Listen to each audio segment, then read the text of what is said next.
Okay. All right. Well, greetings, everyone. It's early morning here and later in the day for a lot of you, I think. So my name's Charles Krusekopf. I am a professor at Royal Roads University in Victoria, British Columbia. Here, beautiful. I'm looking out right now on the ocean and over to the snow-capped mountains in Washington State in the U.S. And I am a dual citizen, and so of course we watched the election closely, and it is the morning after. We will see. But this is my university.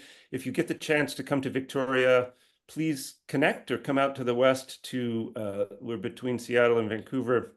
And our university is this beautiful estate, 600 acres on the waterfront in Victoria. And our history was that it was a colonial estate and then became Canada's West Coast Military Academy until the 1990s.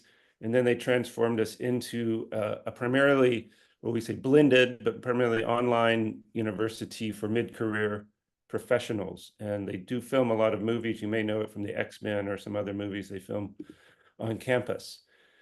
As always in Canada, so we are on the traditional territories of the Lekwungen people, the Songhees and Esquimalt people, and which actually is very telling because the land of our campus, the 600 acres, are in the process of being returned to First Nations. And so the lands of the Department of Defense and other public entities in Canada are being returned to their rightful and first owners, and it's bringing together some very interesting things. And I've done some training for mid-career Indigenous managers because there's a lot of Indigenous enterprises. And I did some life design work with them, and they found it, the mid-career managers, I mean, it fit very well. And I know in some of the Stanford life design groups, there was some talk about how culturally appropriate and shifting some of the aspects and storytelling and adding in new elements, community building within life design. And it's a really interesting area, I think, to look into. But today I'm going to talk about my work with our mid-career MBA students. I'm going to give an introduction to myself, a bit to the university, what we're doing, how our program works, and sort of the profile of people. And then I've done some surveys now. I've taught a Design Your Life approach to our students 5 times now, and then done some follow-up survey work. I'm going to talk about a goal, sort of ask for help. And part of that help is, so my fields are economics, international trade. Those areas I got into life design through sort of leading the program and understanding through an executive coaching programs where our students were at and what they really were interested in. They're much more interested in where's my life going? Why have I come back to school? What do I want to do with that? Than they are in international economics, even though that's a topic of the day right now, where we're thinking about what the implications for all of us are in terms of new policies. But then asking for your help in terms of, okay, I've got some data, I've got some opportunity to analyze that, and I would be very interested in getting some co-authors or people who are interested to help out. As Barbara mentioned, so I'm a dual citizen. I met my Canadian wife many years ago in Mongolia, where I was doing some international development work. And I've been working in Mongolia for a very long time, and an Asia specialist, did a China studies degree at Johns Hopkins. But I've lived here in Victoria for more than 20 years. My wife's family is all German, came to Canada in the 60s. And then we wanted our kids to learn German. So we lived and I taught at the University of Applied Science, which I thought was an interesting part of how I connected with Barbara and the group. And then we came back as well in 2017, 18. I lived for a year in Innsbruck, and actually I continued to teach. I'm going to be there in January again, teaching at the Management Center Innsbruck. So very interested in connecting and teaching in these institutions. I teach in the Masters of International Business programs at both institutions. As I said, my PhD is in economics. I went to the University of Washington in Seattle. So just in the area here, and normally I teach environmental economics, international business and trade. But as I said, I've been a program head of a number of programs, most recently our MBA program. And just from talking with the students, I realized, they've come back to school. The average age of students in our program is in their 40s, and they've come back to school because they really want to make a change. One related area that I wanted to mention, and that some people may be interested in, and you may be aware of, that I've gotten involved with and visited quite a few of these different schools, is there's a whole movement among these universities, among a number of universities. It started with Harvard, Stanford, and now it's spread out to about 20 different universities in the US and a few in Europe. And I know Sebastian Kernbach has a program going in Switzerland. And so it's basically creating programs within universities for late career individuals. Come back to school, finding purpose, especially in the sort of late career stage.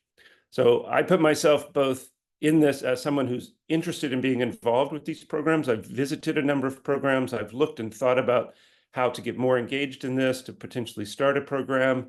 And then I signed myself up as a student. And so one of the programs, the first one in the UK, was the Oxford Next Horizons program, which is a joint program of Harris Manchester College and the Rhodes Trust and the Rhodes House. And so they had their first cohort last year. I was going to be in that cohort, but I deferred to this year. And so in January, I am heading to Oxford, and I will be a student of the Next Horizons program.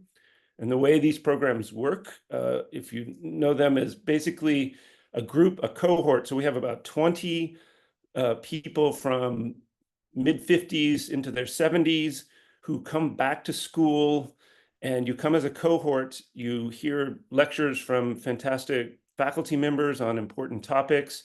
You have a topic or something that you want to explore personally, and at Oxford, it's through the tutorials. So I'm trying to find a tutorial leader and working on what tutorial topic I would focus on while I'm there.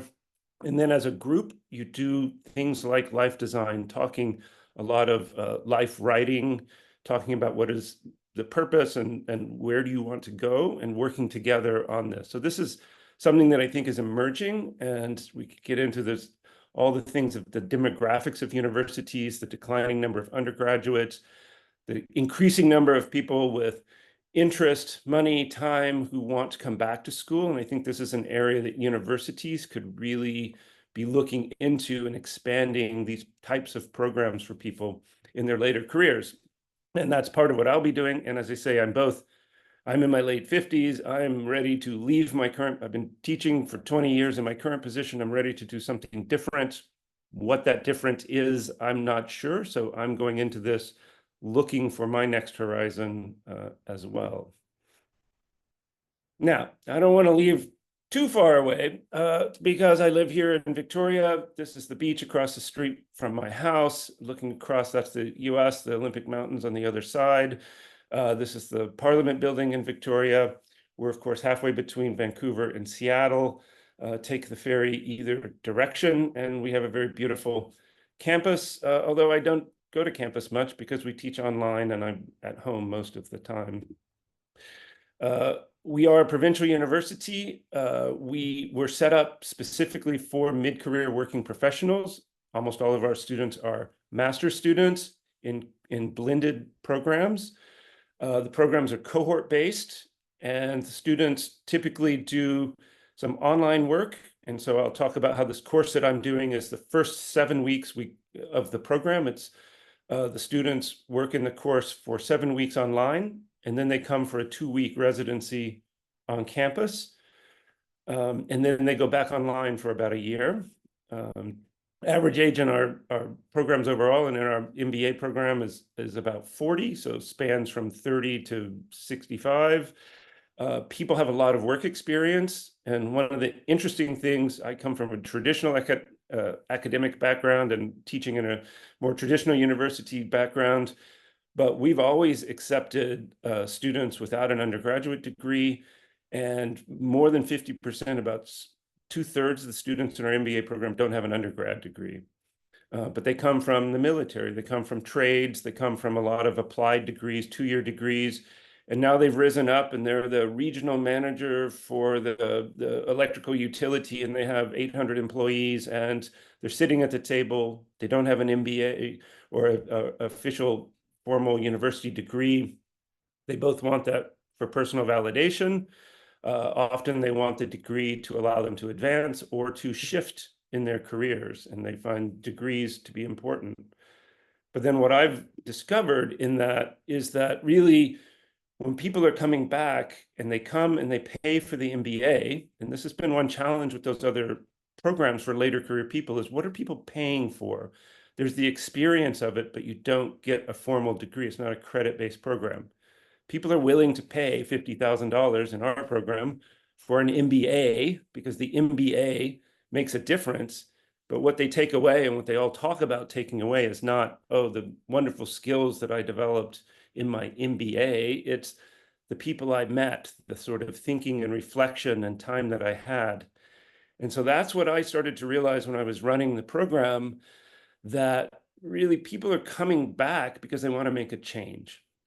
Right? You're coming back to school at this time in your life. Everyone they have kids, they have their families, their lives, their work, everything. And now they're overloading that with an MBA program that's online that takes, 20 to 30 extra hours a week. Why are they willing to do that? Well, they're willing to do it because they want to make some change. And that may be they want to move up in their careers. They want to shift to something different. They want to make a radical change into something completely different, but somehow they want to make a change. And so our university is a very applied university. We have a big executive coaching program. I signed up to do the executive coaching program. I took that program and just said, okay, we need to bring this coaching piece into our MBA program. We did not have it directly. We have a team coaching piece, but we didn't have an individual life coaching. So basically, as the program head, I took one of the classes in the program, threw out the curriculum, put in my own curriculum built around this Design Your Life curriculum. And I've done the training, the Stanford DYL training for educators. They have the one program for educators. And then I came back and did the program for coaches as well, in part because it seemed like a good opportunity to get more connected with Bill and Dave and the group at Stanford. And I visited Stanford, although my training was in the all online portion of that. But really, I like the curriculum. There are pieces of it that I'm not sure 100%, but I find it helpful, and the students like the book and they like the exercises from the book. And basically we go through and step through some of the key exercises from the book, and I take the students on a pathway. They all say the really important piece is that it's doing it with their cohort, and the course in a way, serves multiple purposes within the program, because now this is the first course they take. They don't know each other. They're thrown in online, and the course really makes them be vulnerable and open and talk very much to each other about why they're in the program, what they're looking for. And that's intimidating. It's not ideal. As I say, all students in the cohort have to take the course. It's a required course. It is still graded, although we're frantically working to try to change that. How do I grade someone on their life design? Basically, it's a pass-fail, and that's what we're going towards. Ideally, it would be, in the coaching sense, voluntary. You sign up. I try to give people different ways that they can go opt out, or that they don't have to share personal details and things. But in general, the students report that it really works. It really bonds the group. It really helps them get to know each other. They all have imposter syndrome. Who am I? What am I coming back? How can I do this program? I've never gone to university, or it's been 20 years, this sort of thing. And they realize everyone's in the same boat. They're together. They're in very different industries and different occupations, but they really bond together very well. I did have a couple of cohorts when I first implemented the class that took this at the very end of the program, and we could talk more, but there's benefits and all of doing it at the very beginning and at the very end of the program. Students are in different places, but it's been moved now to the very start of the program. It's the opening course. I've taught 3 now cohorts over the last year and a half in that, and I taught 2 cohorts in the other group. I've also taught this with global management students who are international students. who've come to Canada. They're on campus. I taught a 3-day workshop. They were very interested in the material as well because they're made a huge change to move to Canada and they intend to immigrate to Canada. And in several other contexts, I have a workshop tonight with some retired people who are also doing Design Your Life. But that's sort of the context. So then I went out with a survey for the cohorts from 6 months to a year after they completed the course. I, of course, have all the materials from the course evaluations and things that people do and the feedback, the discussions online. Again, overwhelmingly positive with a few people saying, what's the point of this? I don't need this. I'm not interested. But 90% of people really buy in and really are interested. We had about 40% survey return rate, slightly more female than male. And I want to go out with focus groups to sort of follow up on some of the information from the survey. So where I need your help and interested in the group is really, so I'm an economist, I'm not a life design expert. I've read some of the papers and materials, but I need to think about how to frame this because in all the discussions, whether it's in the Design Your Life work or with that Nexel group, it's how do we show impact? If we want this to grow, if we want this to be accepted, we need to show impact, results. How is this changing people? I know anecdotally, and you'll see a lot of the comments that people are making is very impactful. But how to frame that in a way that fits within the literature, fits within the academic piece. I'm interested in that. If anyone's interested in co-authoring with me or working with this, I have data. This is an empirical piece. We can go back. We can do different things in terms of, like I say, the focus groups or follow-up surveys or before and after for the next cohort or different things like that. Happy to think about ways that we can do this. The audience. So our audience, as I say, was very primed. This is from the survey. 72% said that they were extremely interested in the topic. As I said, they didn't have a choice. This topic was pushed upon them just because it's a cohort program. Everyone takes the same set of classes, but they seem very interested in it. It fit with where they're at. And that was my intuition. And then it seemed to be true from my teaching of the programs. Did it help them clarify their career goals? Yes, they seem to really find that it was helpful. It's that piece of stepping back, having time to reflect, to think about, I use the Odyssey plans. I have them do what's called a motivating question. What is an issue you want to explore more for yourself, personally or professionally? I have probably 20% of the students or 25% who do personal things like I want to become more fit, or I want to learn a new skill, not for my work, but I want to learn to play squash or whatever it is. I'm open to whatever they want to do. They define their question and they pursue it. And then we have a big focus on prototypes, asking them to try it out, talk to people, shadow, try things out, small things. So they're thinking along those lines and trying to move them forward. The challenge within the course is, of course, that it's only 7 weeks. They're coming into their first residency. They're in the program. It's busy. They don't have a lot of time to apply it. So it's interesting to me that a lot of people through the survey have shown that they continue to use the exercises well after the class, which is the intention, just trying to model, what they can do and how they can continue to move themselves forward. These are just some of the comments. We have a lot of the comments through the survey and then I have all the material from the class. Things like, it was incredibly beneficial in helping me structure my goals and objectives and a sense of purpose. Helped people very much talked about thinking outside the box, thinking in new ways. So our programs are very diverse. It's a generalist program. We get people from nonprofits, from government, from companies, people from, they could be cybersecurity experts, or they could be accountants, or they could be HR specialists, or huge range of different fields. And so I think working with the cohort and others helps them see and think in other ways and other types of organizations. People found it overall extremely useful in terms of Also the Design Your Life. And I looked, and I use a lot of TED Talks. I use a lot of materials. I use some of Arthur Brooks. And I was just saying, I went to the Arthur Brooks's Happiness Symposium at Harvard in the spring, and I've used some of the happiness material. I've used some material, Oliver Burkeman and the sort of time management piece. I build in some of those other resources into this as well. But people really like having the Design Your Life curriculum, having the book. They know that after the class, they can continue to work on things. And as you'll see in a minute, like one of the key things they talk about is, I wish there were formats and forums in which I could continue to work on this.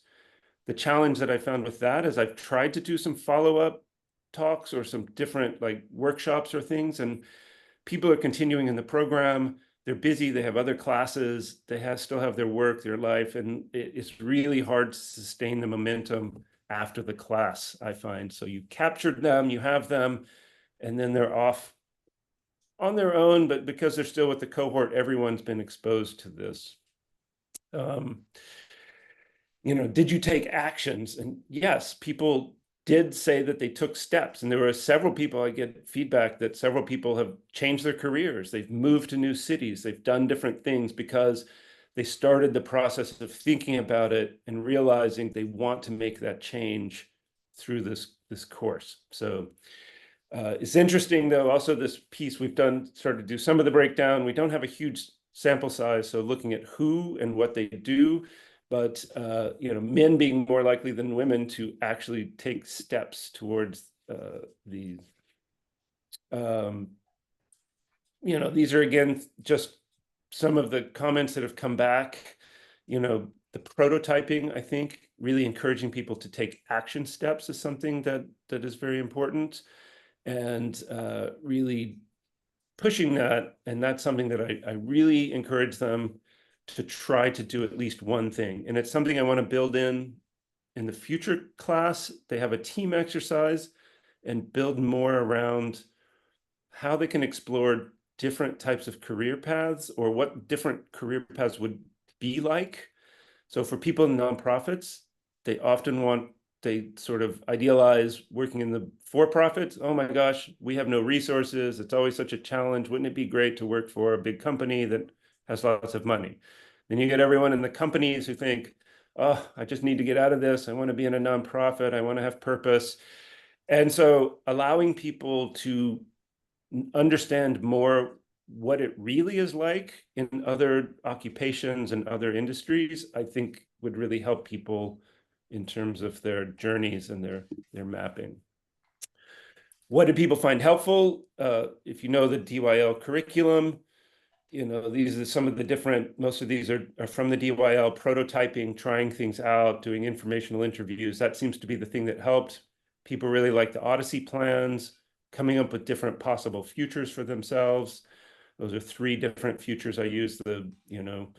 One where you continue what you're doing and you do it well and you succeed. In 5 years, where are you? What do you like and dislike about that?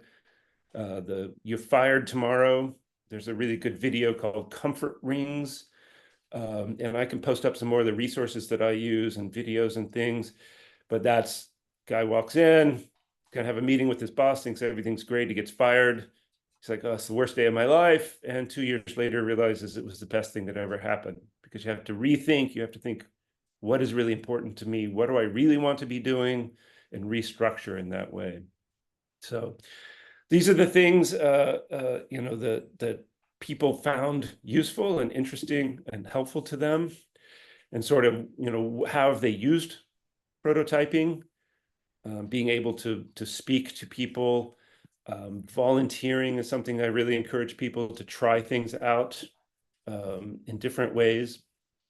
So people, again, people are really time constrained because they're in the program full time, but they often are making notes and saying yes. And particularly around networking and the informational interviews, I think it really gives people a push ahead.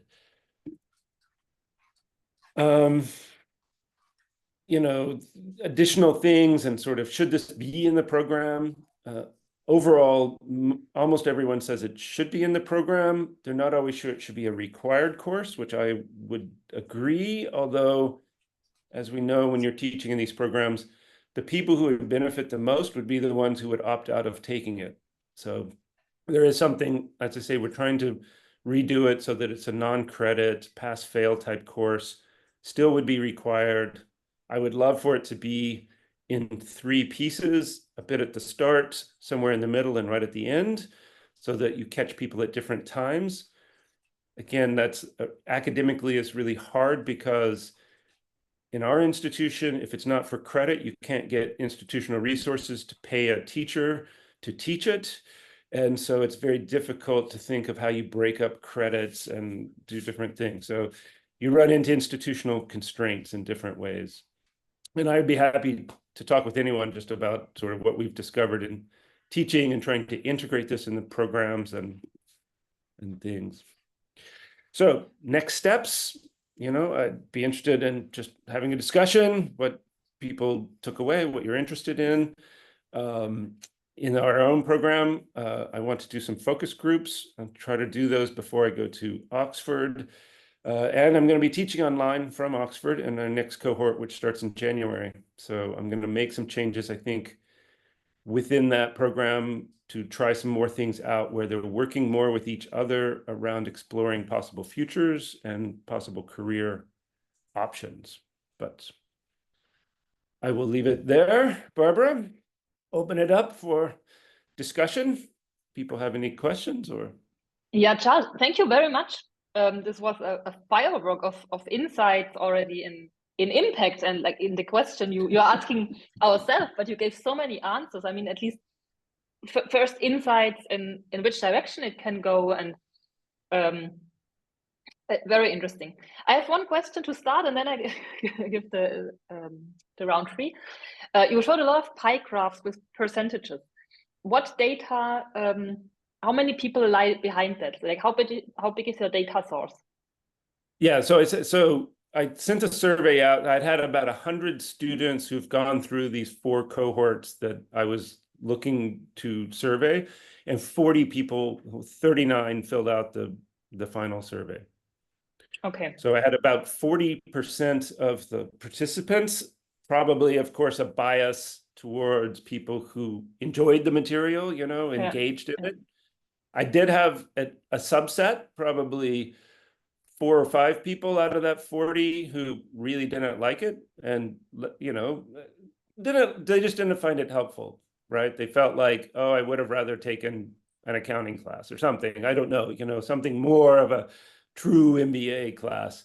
But most people, even those, is interesting because a lot of people, and this is true in the program anyway, people who are sure what they want to do often find that they change, right? As they get into the program, I'm sure that I want to become the director in my office. And then as I meet other people and realize there are all these other fields and other opportunities, and people start talking about what they do, they often sort of open up to other ideas and find new paths. So that's where there's a set of people who say, I don't need this. I know what I want to do. Why do I need to sit back and think about possible futures? I also put that in the resilience piece of, okay, everything's going great, and then the pandemic. Now you've got to scramble. Your organization shuts down or everything changes. Have you thought reflectively, what are your networks? What are your skills that you can bring? What would you do if you really had to change? And people find that, I think, very helpful in terms of, okay, in terms of their own resilience and sort of building up that knowledge base of what other possible, trying to get people to think about what possible futures may be out there. And if people know the Design Your Life material, they do a lot with this, the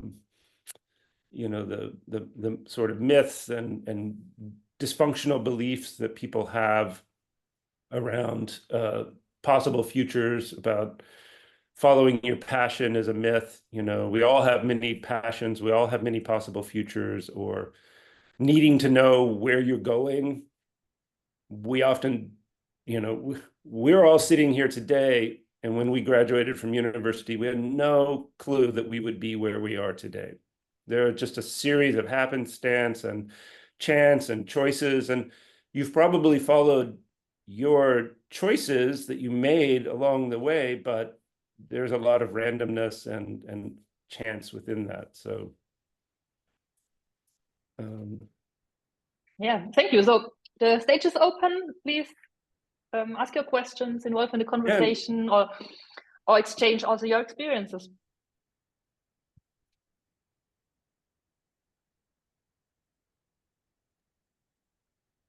Charles, I was reading your website, and I saw that you have worked with individuals, but also with organizations. And I just wanted to understand how organizations get interested on your work, and what kind of difference between working on one-to-one with a person, and then what kind of work you do with organizations. If you work, let's say, for the organization, or if you work with individuals within the organization to achieve their personal goals or the organization goals. So just talk a little bit about the work you do with organizations. So I was curious about it.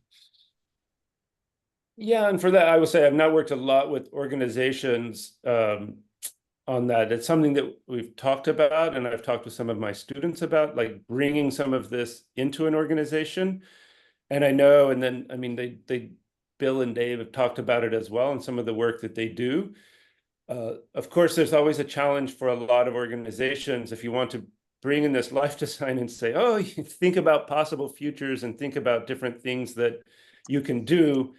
Many organizations are going to pull back and say, no, no, no, no, I don't want you to leave. I don't want you to think about other things. It's something we find with our MBA program. A lot of employers won't pay for MBAs because they know that when people get their MBA, they want to make a change, and they're probably going to leave. And so it's the same thing. I think a lot of organizations don't necessarily want to think about opening up people to new ideas. Now, the Design Your Life, they have the piece about, redesign, don't resign, that there are probably many, many opportunities within your organization to make a shift. If you're I find a lot of people just dissatisfied, kind of bored with what they're doing. Yeah. A lot of times they're like, I've been doing this for a long time. I like it, it's fine. It's just, I want to do something different. I want to take on a new challenge. And so how do you, as an organization, of course, then you would have to have the right mindset and the right people to say, yes, I want to lean into that. I want to offer people the opportunity. And I think, again, I haven't done a lot of work in organizations, but my understanding and what I hear is a lot of organizations are very resistant to that idea. It's not. That's funny, because my question was inspired by an experience I had many years ago. And I used to work for KPMG, used to be a manager, but and made partner after. But when I was a manager, there was this guy that came and talk about like life design, but showing people other career paths, and kind of opening different avenues. And that was in an event with all the managers and people that were in the partner career path. And I remember the senior partner, one of the senior partners, he got very disappointed, and because he wanted people to be thinking and focusing on getting into the partnership, not into expanding or stretching the horizons to consider other options. And then I remember I was next to him, he was talking to another senior partner, and said, well, we invited this guy here, he's, what the fuck, what is this? And that was funny, because I guess working organization, maybe the person who would hire you say, well, look, we want these kids to evolve and get into directorship or partnership, whatever. And then you have to kind of open for all the potential futures and maybe create a conflict of organizations. But yeah, interesting. Yeah. So in another place so I do this work, and I'm interested in this whole field of like the programs for people at the later stages of their career. And people at the later stage of their career are in different areas. Some people want to lean in and they want to do something, big and continue to work full time. Some people are looking for part-time, very flexible work. Some people want something totally different. I want to work, I've been in KPMG, now I want to work for a nonprofit or whatever it is. something that's more purposeful. But it's the same thing as, okay, and we've been trying to think, and one of the big struggles within that group of universities is, so if you're not Stanford or Harvard or Oxford, universities that have tried to start those programs have a really hard time selling them to individuals. What is this? Like, what are you buying? Yeah. Because Stanford charges $70,000. I mean, Oxford program's not cheap. It's 30,000 pounds, right? So what are you buying other than your time and experience with that, or, you know, that famous university sort of. So when, you know, the smaller universities have tried to start these programs, people will say, well, I might pay you $300 or $500 to join, but I'm not willing to pay 70,000, and you can't run the program without the funding. And so there's that piece. And then it's like, okay, well, are we on the wrong model? Should we be selling to organizations? Should we be looking at, and I know Sebastian sent some, they're looking at, can we sell to companies that have executives who are retiring? Or could we work with Simon Chan, and they're working with, can we work with, you know, on the retirement side, pension funds or retirement advisors, or things where rather than selling to individuals, you're providing this as a service? Because everyone agrees it's a fantastic opportunity and you learn so much, and it's what's missing in retirement discussions. What are you actually going to do? You know, what are you going to do in retirement? Where do you want to spend your time, and how can you give back? And I'm here in Victoria, which is the retirement capital in Canada, warmest place in Canada. And we have so many underemployed 60-year-olds in this city. It's crazy because they're wandering around and they volunteer part-time, and but they want to do more.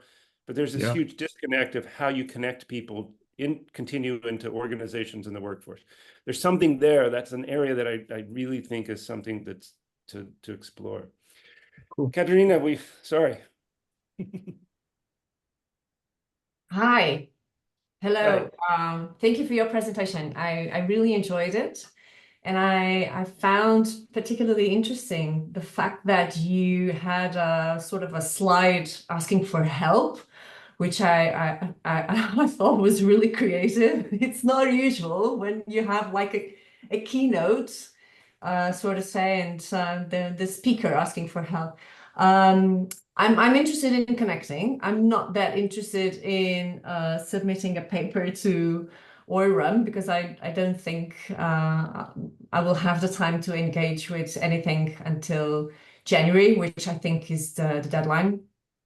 But I'm more than happy to exchange ideas. I had the pleasure to be one of the guest speakers in one of these talks. I think it was around June or May this year.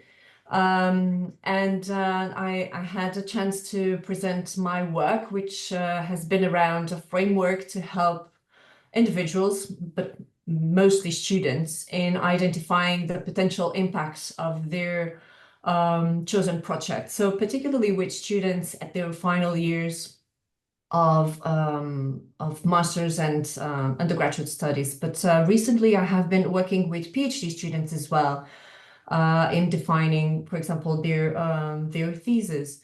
So what I do with students is to help them understand that whatever projects they engage with will have some kind of impact on their life. And by life, I mean the project itself during its stages, which is in the context of students a learning journey.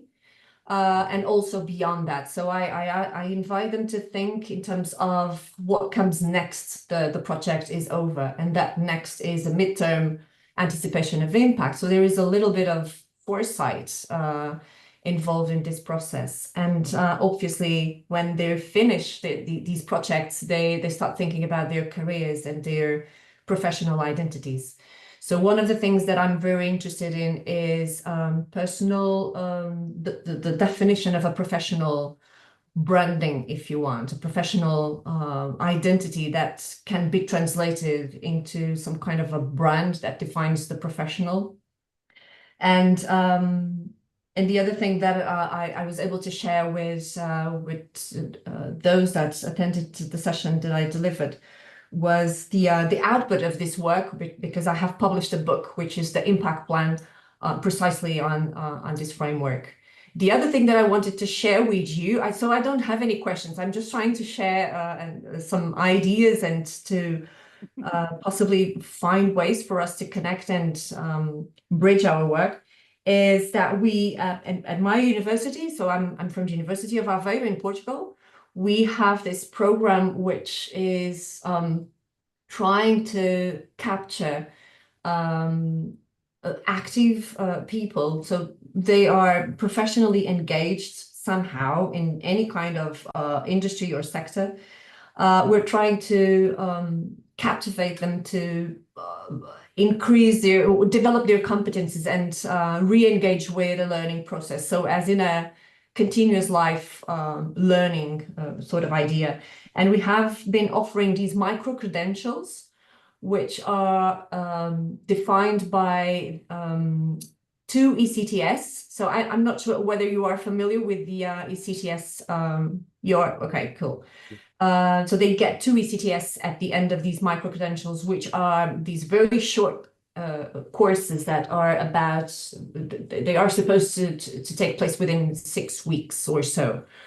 And one of the things that I have been asking myself is, why do these people, usually on their 30s, 40s, or even 50s, why do they come? Why do they how do they engage with these intensive courses when they have their families, when they have their jobs, when they don't have a job, they're looking for a job. So, and that is a full-time job. How do they manage this? And to me, this is quite a theme, quite a topic. So I found that the fact that you are about to become a student yourself was quite inspiring. So thank you. Thank you very much for your presentation. I really, really enjoyed it. Yeah, no, thank you. And I'll say, I mean, the social piece is one that I think is really, really important, that piece. Why do people go back?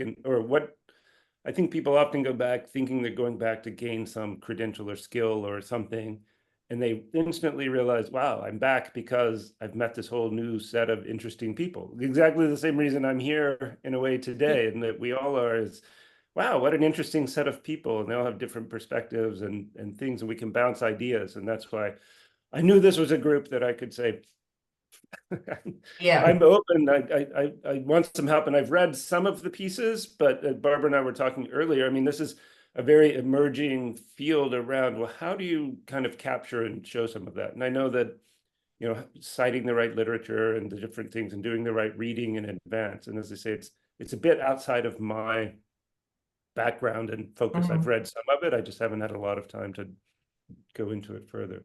Maria. Hello. Are you hearing? Yeah? Yes. Yeah. Well, thank you very much for your talk. It was very helpful for me.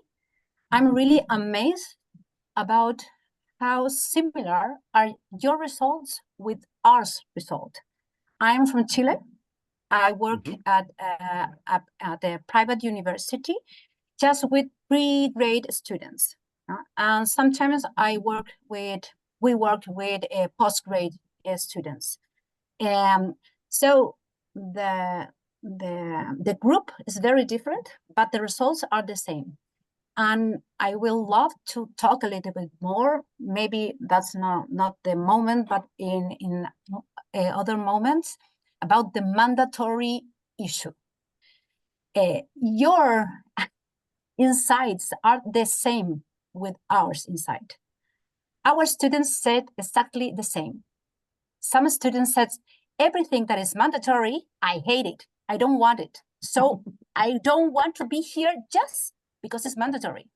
So we have a lot to talk about this issue because it's very, very important for us. I know that for us, we have the same problem with credits. No credits, no teacher, no professor, no students, no funds, no nothing. So we are on the same page. I will love to talk a little bit more about it. And also, I want to share that we conducted a few focus group with the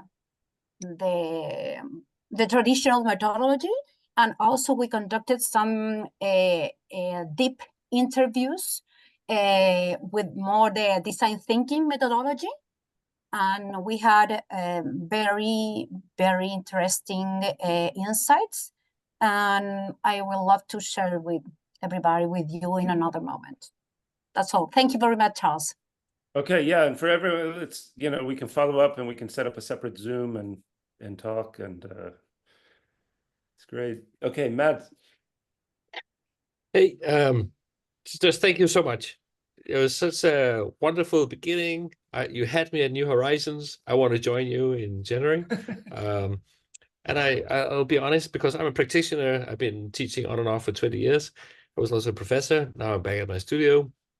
I just turned 50. And at the second I turned 50, kind of a new door opened. I never thought about these issues before, but now I see it everywhere.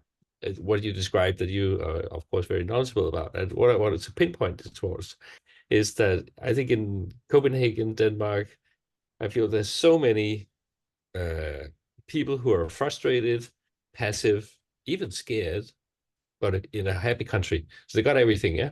But they're maybe, I would say, stuck at a wonderful, let's say, non-governmental, let's say, company or organization. And there's a slight stigma about age, and is not verbalized.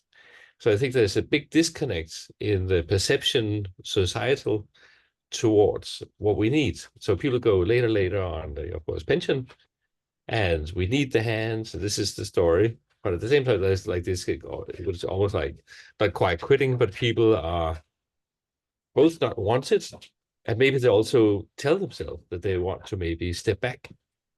And so somehow it doesn't add up. And at the same time, we have Novo Nordisk that you all heard about that are making Wegovy and other medicines, and now they're also showing, thinking, speculating that we'll have different or have other benefits. So cognitively will be much fresher, live much longer. And there's something in this, you know, I don't know what to call it, third age, fourth age, which is puzzling. So to me, it's just kind of a very old, well, there's a problem, there's a design problem. So could we rethink age? I think we don't have a story in a sense that we know everything about toddlers, kids, preteens, teens. We know all these sectors, so to speak, or stages. But what do we know about people between, I don't know, 55 and 85 and 95? Are these stages? Could we look into it? Could we make statistics? And I think, or this is just a thesis, that as a kind of global upper middle class gets much more healthy and they have the access to technology and medicine, we'll have this, you know, conundrum that if you're resourceful, you want to educate what you meet, but you also have people who just want to experience. So I think this also leads towards, I was told it's called platinum economy, that is going to be exploding. So from my chair in Copenhagen, there's very little talk, very little knowledge, and I'm hyper interested. So coming from design, I was thinking like, we need to phrase it, verbalize it, create a language and understanding in Denmark. So I was hoping somehow to combine private, educational, something like a center, and yeah, broaden it. And so yeah, that's it really. Yeah, no, and that's definitely you know, that's sort of a field in an area that I got pulled into, and partly through the Stanford Distinguished Careers Institute and this Nexel Collaborative and this program that they've been running, and they're connected with the Longevity Institute at Stanford, and thinking about, so then out of the UK is the 100-year life, and thinking about these new stages of life, and there is this growing, you know, and it's both the most rapidly growing sector of the workforce is the 65 plus. Right. And some of those people need to remain in the workforce. A lot of people remain in the workforce because they just want something to do. They want to keep working and contributing. And there's also a literature around, there's something around, of course we can volunteer, but there's something about being paid and actually being recognized. And yet age discrimination, right? It's one of the only, they say, everyone agrees it exists, and a lot of people are willing to say, oh, well, that's just, and we know it when you go through an interview process, both as interviewing someone, you say, well, I don't think Mads is going to stay. He's 50. He's not going to stay very long. So why would we hire him, right? And then on the other side, there's the piece of, it's very hard what people say, especially if you just involuntarily lose work later in your career, trying to go back and find another job. Or the piece of, I've worked in academia all my life. Maybe I want to work for a company, but I have no idea. And it's that, I think that latter group, that wants to explore something different and is unsure how they can do it. So educational institutions is what we do, right? Trying to introduce people to new ideas, to get people trained, and then internships or ways, how can you help people shift?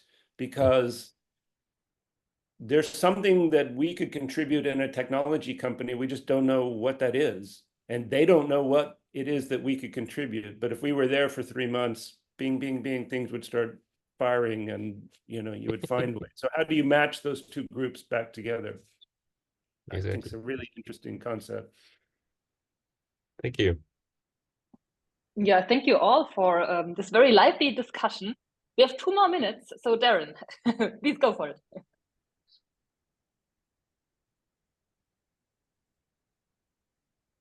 Yeah, hi, can you hear me? Yes. Yes. Yes, okay. Thanks, Charles. Actually, this is a very insightful session because apparently, I think in Singapore itself, we have quite a couple of design thinking everywhere.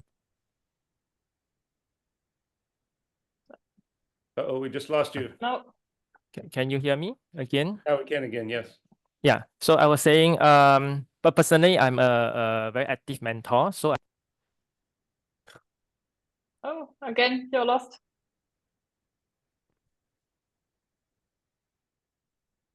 We can't hear you.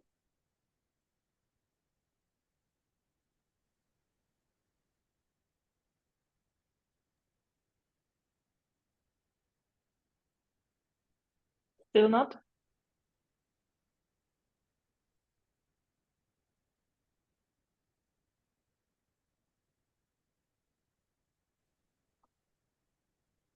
Bye, Lolo.